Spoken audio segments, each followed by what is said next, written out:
जय हिंद। इस क्लास में हम जानेंगे कि क्या आप भारत के नागरिक हैं। यदि हाँ तो सावधान, क्या आपके पास भारत की नागरिकता है। यदि नहीं तो जानिए कैसे हम भारत की नागरिकता प्राप्त कर सकते हैं और भारत की नागरिकता प्राप्त करने की कौन कौन सी विधियां हैं। तो आज की क्लास में हम आपको बताएंगे कि भारत की नागरिकता प्राप्त कैसे कर सकते हैं और भारतीय नागरिकता प्राप्त करने की कौन कौन सी विधियां हैं, और उन सभी विधियों के बारे में हम आपको विस्तार पूर्वक समझाएंगे। तो पूरा वीडियो आप ध्यान से देखिएगा। भारतीय नागरिकता का अर्जन अर्थात भारतीय नागरिकता कैसे प्राप्त किया जा सकता है, यह एक क्वेश्चन है और यह क्वेश्चन आपको एग्जाम से पूछा जाता है कि निम्न में से किस विधि द्वारा भारत की नागरिकता अर्जन नहीं किया जा सकता है। तो ध्यान रखिएगा, भारत की नागरिकता अधिनियम 1955 के अनुसार 1955 में संविधान संशोधन किया गया और भारत की नागरिकता अधिनियम 1955 से नाम दिया गया। तो भारतीय नागरिकता अधिनियम 1955 के अनुसार नागरिकता प्राप्त करने की 5 विधियों का उल्लेख करता है। अर्थात 1955 में जो नागरिकता अधिनियम हुआ उसके अनुसार 5 तरह से भारत की नागरिकता प्राप्त किया जा सकता है। पहला है जन्म के आधार पर, दूसरा है वंश के आधार पर, तीसरा है पंजीकरण के आधार पर, चौथा है प्राकृतिक आधार पर और पांचवा है क्षेत्र समाविष्टि के आधार पर। अर्थात भारत की नागरिकता प्राप्त करने के 5 तरीके हैं, जो कि हमने यहाँ आपसे क्वेश्चन किया था कि भारतीय नागरिकता का अर्जन किन किन तरीकों से किया जा सकता है। तो वे 5 तरीके हमने आपको बता दिया। जन्म के आधार पर, वंश के आधार पर, पंजीकरण के आधार पर, प्राकृतिक एवं क्षेत्र समाविष्टि। क्षेत्र समाविष्टि का अर्थ है अगर भारत किसी क्षेत्र पर अधिकार करता है या कोई जीत लेता है तो वहाँ के जो नागरिक हैं उन्हें नागरिकता स्वतः दे दी जाती है। यह क्षेत्र समाविष्टि के आधार पर नागरिकता हुआ। जैसे कि सिक्किम को भारत में जब मिलाया गया तो वहाँ के सभी नागरिकों को भारत का नागरिकता स्वतः दे दिया गया। तो यह क्षेत्र समाविष्टि के आधार पर नागरिकता का प्रावधान हुआ। आइए अब एक एक करके हम इनके बारे में जानेंगे कि जन्म के आधार पर नागरिकता कैसे मिलता है, वंश के आधार पर कैसे मिलता है, पंजीकरण के आधार पर नागरिकता कैसे मिलता है। तो अभी तक हमने जाना कि भारत की नागरिकता ग्रहण करने के 5 तरीके हैं और ये 5 तरीके हैं जन्म के आधार पर, वंश के आधार पर, पंजीकरण के आधार पर, प्राकृतिक आधार पर एवं क्षेत्र समाविष्टि के आधार पर। तो इन 5 तरीकों से हम भारत की नागरिकता प्राप्त कर सकते हैं। अब ये नागरिकता प्राप्त करने की इन 5 विधियों के बारे में हम विस्तार पूर्वक जानेंगे। पहला है जन्म के आधार पर। तो जन्म के आधार पर किन किन को नागरिकता दी जाएगी। तो भारतीय संविधान के अनुसार 26 जनवरी 1950 को, अर्थात हमारा जब संविधान लागू हुआ 26 जनवरी 1950 को या उसके बाद, अर्थात 26 जनवरी 1950 या 1 जुलाई 1987 से पूर्व, 26 जनवरी 1950 के बाद या 1 जुलाई 1987 से पूर्व भारत में जन्मा व्यक्ति या कोई भी जन्मा बच्चा वह भारत का नागरिक होगा, चाहे उसके माता पिता किसी भी देश के नागरिक हो। और यदि उस बच्चे का जन्म भारत में हुआ हो तो वह भारत का नागरिक होगा। लेकिन यहाँ टाइम पीरियड जो दिया गया है उसको आपको ध्यान रखना है, जो 26 जनवरी 1950 से लेकर के 1 जुलाई 1987 तक ही था। और इसके अनुसार कोई भी व्यक्ति भारत का नागरिक हो सकता है यदि उसका जन्म 26 जनवरी 1950 या 1 जुलाई 1987 के बीच में हुआ हो तो वह भारत का नागरिक माना जाएगा, चाहे वह उसके पेरेंट्स कहीं के भी नागरिक क्यों ना हो। तो यह 1 जुलाई 1987 तक ही था। लेकिन 1 जुलाई 1987 के बाद यदि कोई व्यक्ति भारत में जन्म लेता है, 1 जुलाई 1987 के बाद यदि कोई व्यक्ति भारत में जन्म लेता है तो उसे नागरिकता, भारत का नागरिक तभी माना जाएगा जब उसके माता पिता में से कोई भी एक भारत का नागरिक रहा हो। तो ध्यान रखिएगा, इसमें एक टाइम पीरियड है 26 जनवरी 1950 से लेकर के 1 जुलाई 1987 के बीच यदि किसी भी बच्चे या व्यक्ति का जन्म भारत में हुआ हो तो वह भारत का नागरिक समझा जाएगा, चाहे वो उसके माता पिता कहीं के भी नागरिक क्यों ना हो। लेकिन यदि किसी व्यक्ति का जन्म 1 जुलाई 1987 के बाद हुआ हो तो वह भारत का नागरिक इसी शर्त के अनुसार माना जाएगा यदि उसके माता या पिता में से कोई भी एक भारत का नागरिक हो। तो यह आपको ध्यान में रखना है।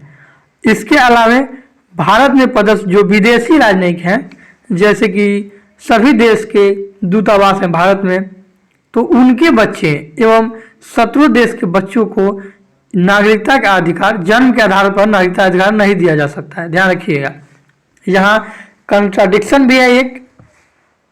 और इसके अनुसार भारत में जो पदस्थ है विदेशी राजनयिक एवं शत्रु देश के बच्चों को भारत की नागरिकता अर्जन करने का अधिकार नहीं है। तो जन्म के आधार पर किन किन को नागरिकता दी जा सकती है? तो एक तो टाइम पीरियड था 26 जनवरी 1950 से लेकर के 1 जुलाई 1987 तक के बीच में यदि किसी का जन्म भारत में हुआ हो तो वह स्वतः भारत का नागरिक हो जाएगा, चाहे उसके माता पिता कहीं के भी नागरिक क्यों ना हो। लेकिन यदि किसी का जन्म 1 जुलाई 1987 के बाद हुआ हो तो वह तभी भारत का नागरिक बन सकता है जब उसके माता या पिता में से कोई भी एक भारत का नागरिक हो। तो जन्म के आधार पर नागरिकता इस प्रकार से प्राप्त किया जा सकता है। अगला है वंश के आधार पर नागरिकता। तो वंश के आधार पर नागरिकता कैसे प्राप्त किया जा सकता है? तो आइए इसमें हम ये जानेंगे कि वंश के आधार पर हम नागरिकता कैसे प्राप्त कर सकते हैं। तो वंश के आधार पर नागरिकता 2 तरह से प्राप्त किया जा सकता है और इसमें भी एक टाइम पीरियड दिया गया है। वंश के आधार पर नागरिकता प्राप्त करने के लिए आपको ध्यान रखना है यहाँ पर कि वंश के आधार पर नागरिकता 3 टाइप का दिया गया था। ध्यान रखिएगा, पहला टाइम पीरियड था 26 जनवरी 1950 से लेकर के 10 दिसंबर 1992 तक। 26 जनवरी 1950 से लेकर के 10 दिसंबर 1992 तक यदि किसी व्यक्ति का जन्म भारत के से बाहर हुआ हो, कि यदि किसी बच्चे का जन्म भारत से बाहर हुआ हो 26 जनवरी 1950 से लेकर 10 दिसंबर 1992 तक, यदि किसी व्यक्ति का जन्म भारत से बाहर हुआ हो तो वह भारत का नागरिक तभी बन सकता है यदि उसके पिता भारत का नागरिक हो। ध्यान रखना है, यहाँ सिर्फ पिता भारत का नागरिक था। ये 10 दिसंबर 1992 तक यदि पिता भारत का नागरिक हो तो ही वह भारत का नागरिक बन सकता है। यह देखिए, ये विदेशी में जो जिसका जन्म विदेश में हुआ हो भारत से बाहर, उनसे संबंधित है, जबकि जन्म वाला जो था वह भारत से नहीं संबंधित, अर्थात उसका जन्म भारत में ही होना चाहिए, तो वह जन्म के आधार पर नागरिकता होगी। और वंश के आधार पर नागरिकता की बात करें तो 26 जनवरी 1950 से लेकर के 10 दिसंबर 1992 तक यदि किसी व्यक्ति का जन्म भारत से बाहर हुआ हो और तभी वो बाहर हुआ हो तो वो भारत का नागरिक तभी हो सकता है यदि उसके पिता भारत का नागरिक हो। उसके जन्म के समय उसके पिता भारत का नागरिक हो, सिर्फ पिता भारत का नागरिक हो तभी वह भारत का नागरिक हो सकता था। ध्यान रखिएगा, इसमें 3 कंडीशन है, तीनों आपको हम बताएंगे और तीनों आपको ध्यान रखना है। दूसरा कंडीशन है 10 दिसंबर 1992 से लेकर के 3 दिसंबर 2004 तक। 10 दिसंबर 1992 से लेकर के 3 दिसंबर 2004 तक यदि किसी बच्चे या व्यक्ति का जन्म भारत से बाहर हुआ हो तो वह भारत का नागरिक तभी बन सकता है यदि उसके माता या पिता में से कोई भी एक उसके जन्म के समय भारत का नागरिक हो तो वह भारत का नागरिक बन सकता है। तो यह दूसरा कंडीशन हो गया। पहला कंडीशन क्या था? 26 जनवरी 1950 से लेकर के 10 दिसंबर 1992 तक यदि किसी व्यक्ति का जन्म भारत से बाहर हुआ हो तो वह भारत का नागरिक तभी बन सकता है जब उसका जन्म के समय उसका पिता भारत का नागरिक हो। पहले कंडीशन में सिर्फ पिता भारत का नागरिक होना चाहिए था, लेकिन दूसरे कंडीशन में माता या पिता में से कोई एक भारत का नागरिक होना चाहिए। दूसरा कंडीशन कब से कब तक था? तो 1992 से लेकर 2004 तक।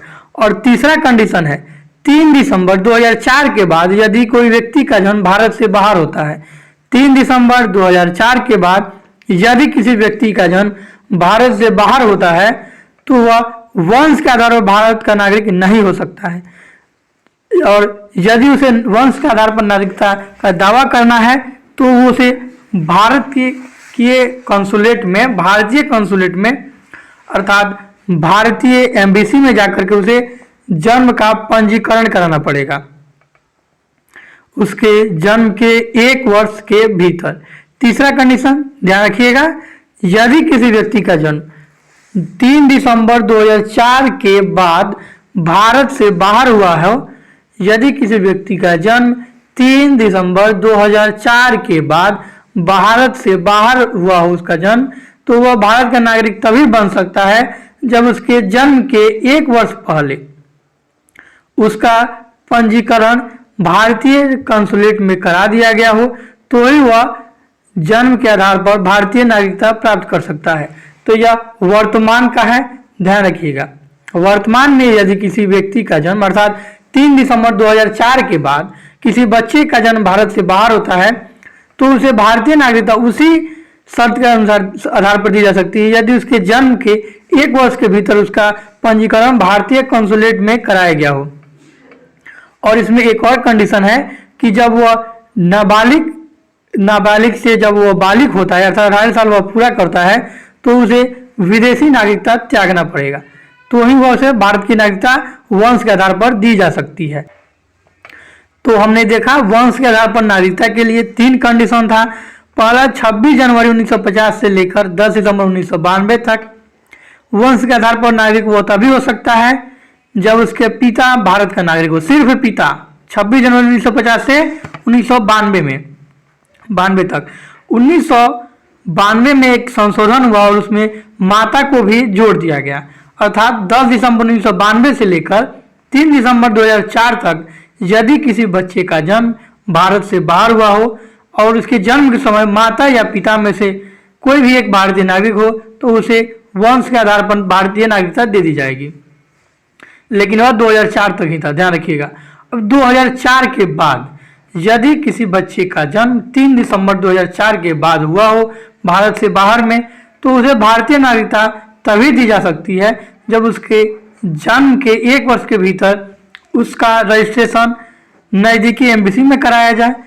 और दूसरे इसमें कंडीशन था कि नाबालिग, जब वो तो निश्चित है कि जब बच्चा नाबालिग हो, लेकिन बालिग होने पर उसे विदेशी नागरिकता या अन्य देश की नागरिकता त्याग करना पड़ेगा अर्थात 18 साल के होने के बाद।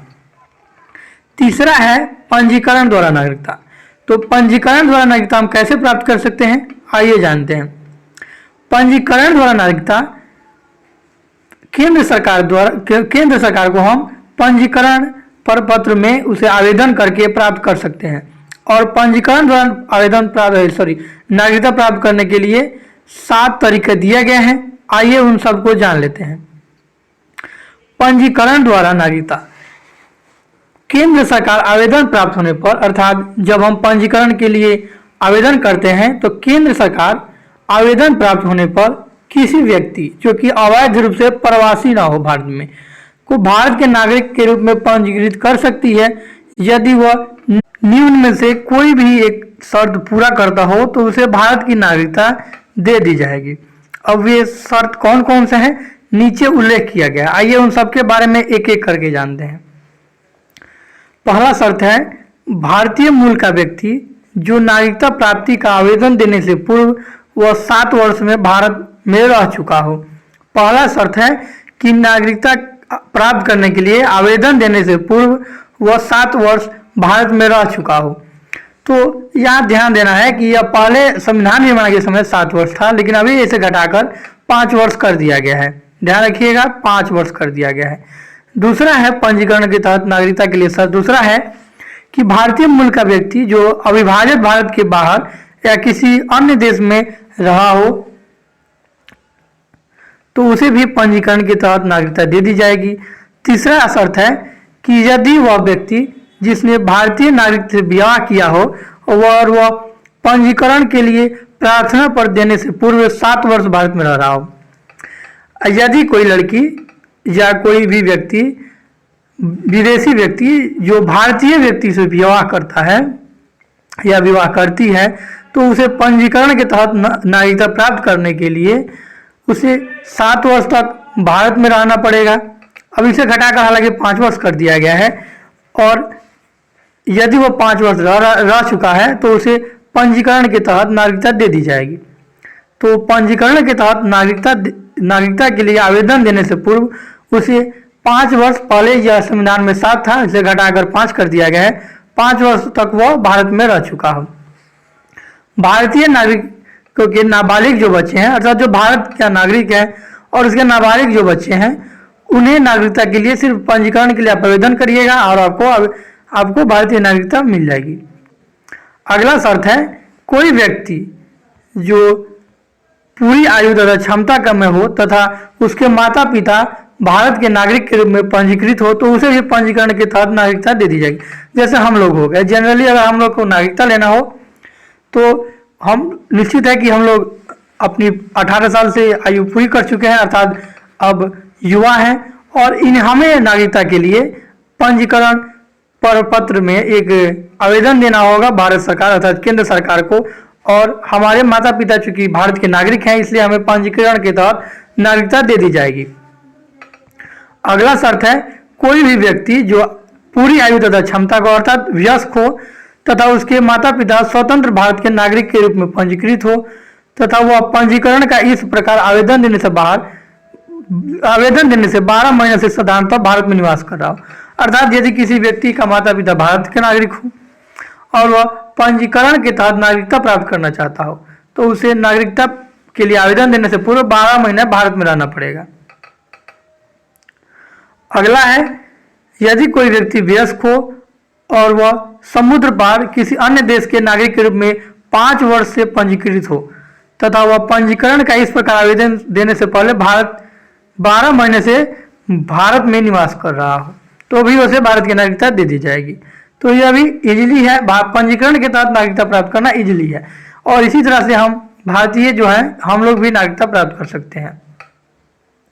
साथ ही यहाँ एक कंडीशन दिया गया है कि एक व्यक्ति जन्म से भारतीय मूल का माना जाएगा यदि वह या उसके माता पिता में से कोई अविभाजित भारत में पैदा हुआ हो या 15 अगस्त 1947 के बाद भारत का अंग बनने वाले किसी भूमि क्षेत्र के निवासी हो।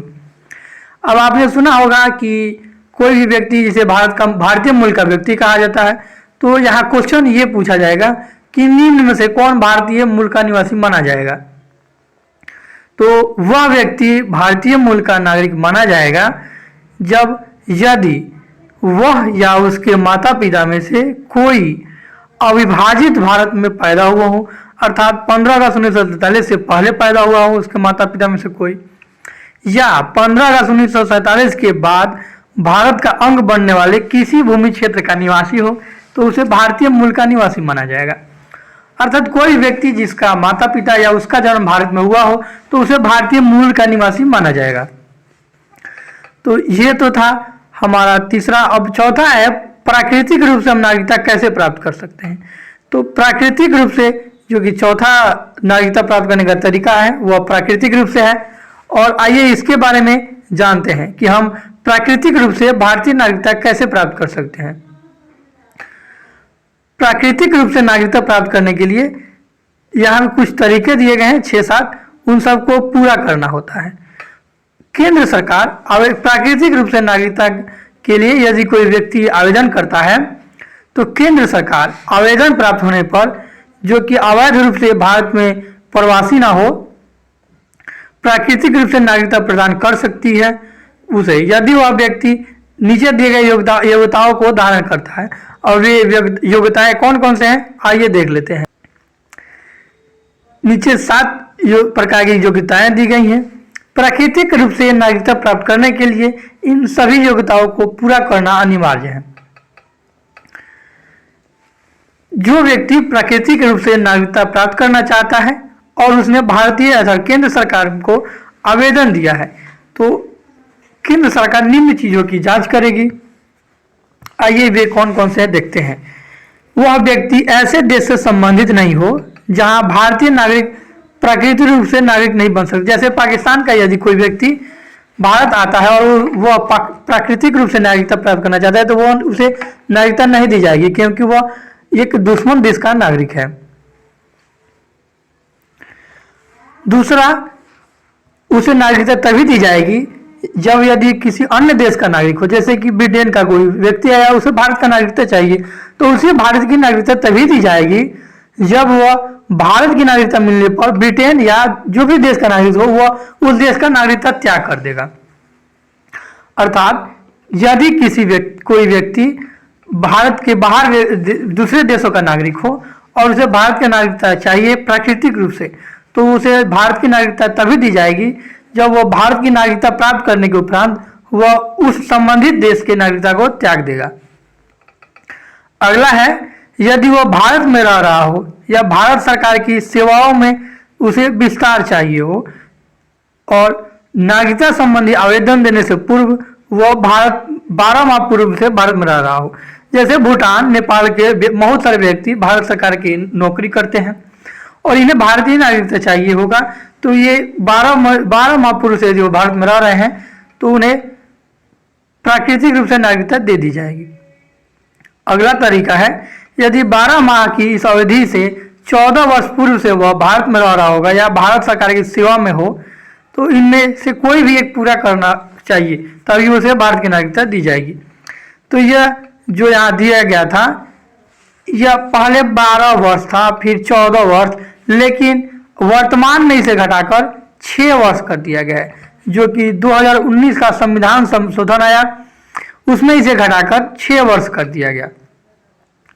आगे, उस व्यक्ति का चरित्र अच्छा होना चाहिए, वह व्यक्ति संविधान में उल्लिखित भाषाओं में से किसी एक का ज्ञाता हो, अर्थात उसे भारत का कोई एक भाषा आना चाहिए और उसे भारत की प्राकृतिक रूप से नागरिकता का प्रमाण पत्र प्रदान किए जाने की स्थिति में वह भारत में रहने का इच्छुक हो। अर्थात जैसे कि कोई व्यक्ति आया और उसे भारत में रहने की इच्छा ही नहीं है और इसी रूप से भारतीय नागरिकता चाहिए, तो उसे भारतीय नागरिकता नहीं दी जाएगी। भारतीय नागरिकता प्राकृतिक रूप से प्राप्त करने के लिए उसे भारत में इच्छुक होना जरूरी है। तो ये 7 तरीके थे भारतीय नागरिकता प्राकृतिक रूप से प्राप्त करने के, और वे कौन कौन से थे तो आपको हमने बता दिया कि वह दुश्मन देश का नागरिक नहीं होना चाहिए, उसे भारतीय नागरिकता मिलने पर वह संबंधित देश का नागरिकता त्याग देगा, उसे भारत में यदि वह नौकरी कर रहा हो तो वह नौकरी करने से पूर्व या रह रहा हो तो वह रहने से आवेदन करने से पूर्व कम से कम 14 वर्ष पूर्व से रह रहा हो तो उसे प्राकृतिक रूप से नागरिकता दी जाएगी, लेकिन यह वर्तमान में घटा करके 6 वर्ष कर दिया गया है। उसका चरित्र अच्छा होना चाहिए, वह संविधान के किसी भी संविधान में दी गई 22 भाषाओं में से किसी भाषा का ज्ञाता हो और नागरिकता दिए जाने की स्थिति में वह भारत में रहने का इच्छुक हो।